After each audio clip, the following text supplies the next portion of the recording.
Sugar gliders are nocturnal marsupials, similar to kangaroos in that their females have pouches in which they carry and suckle their young.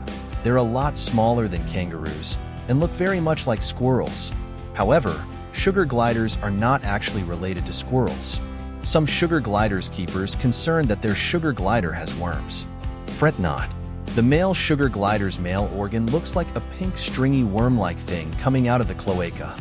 The cloaca is the bump one will see near the base of the tail in both male and female sugar gliders, and the male's essential mating organ will be retracted most of the time. Many people are unaware that a male sugar glider has a bifurcated penis, meaning it is forked. So if it is not fully extended, it will actually look like two worms.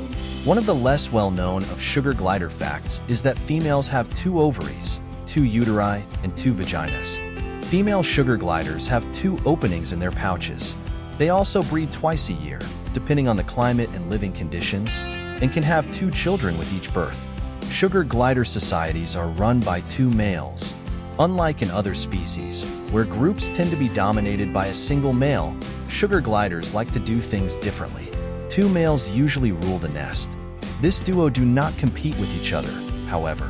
They actually cooperate when it comes to managing the nest, and they don't fight.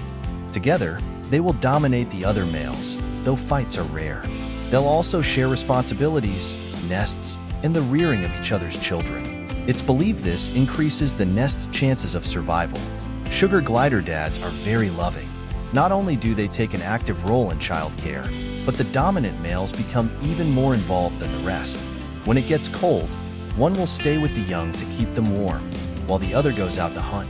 This is necessary because sugar glider children can't produce much body heat of their own until they're at least 100 days old. Perhaps the most well-known of sugar glider facts is that they make great pets, so long as you take good care of them. They need to be kept in special bags that are hung to simulate their mother's pouches and shouldn't be let out often.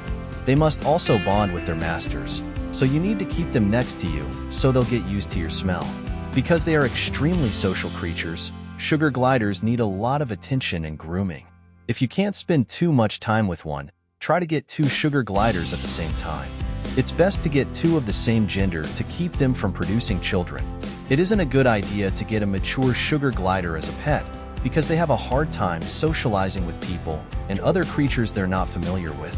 In the wild, they live for around 9 years, but in captivity, they can live for as long as 17 years, so long as they are properly taken care of. They have a unique social structure dominated by two males who share responsibilities evenly. They're extremely sociable creatures, making them great pets, but they need a lot of care and attention. They also have to be adopted as babies because they have a hard time bonding with others when they're older. Although they're omnivores who can eat pretty much anything, sugar gliders prefer sweet foods. Their favorite foods include nectar, honey, honeydew, sap, and acacia gum. To get sap, they will remove the bark of trees and bore holes into the trunk to drink the liquid gum. While they can get half of their water needs from rainwater, the other half comes from the foods they eat. For balanced nutrition, they also supplement their diet with vegetation, eggs, insects, and worms. Sugar glider are named after both their diet and the unique way in which they move.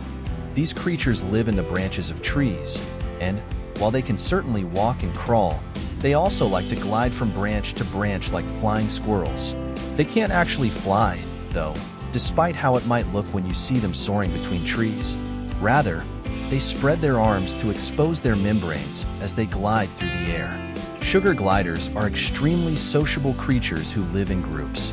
Despite this communal lifestyle, each one likes to have its own separate home, called a nest. Each nest contains either a lone creature or an entire family. To make sure that everyone in the group knows who owns and lives in which nest, each sugar glider will pee in its home. Since the smell of each sugar glider is unique, like a thumb print, the smell of their urine acts like a personal address. Sugar gliders use smell in the same way that we use language, writing, and signs. They don't just use urine to mark their territories, however. They also use saliva and scent produced from their foreheads and chests to get their messages across. They understand their social hierarchy because of their scent, and all within each nest knows who's who. You can also tell the males apart from the females because males have a bald spot on their heads, which is their scent gland. Sugar gliders have two sets of hands.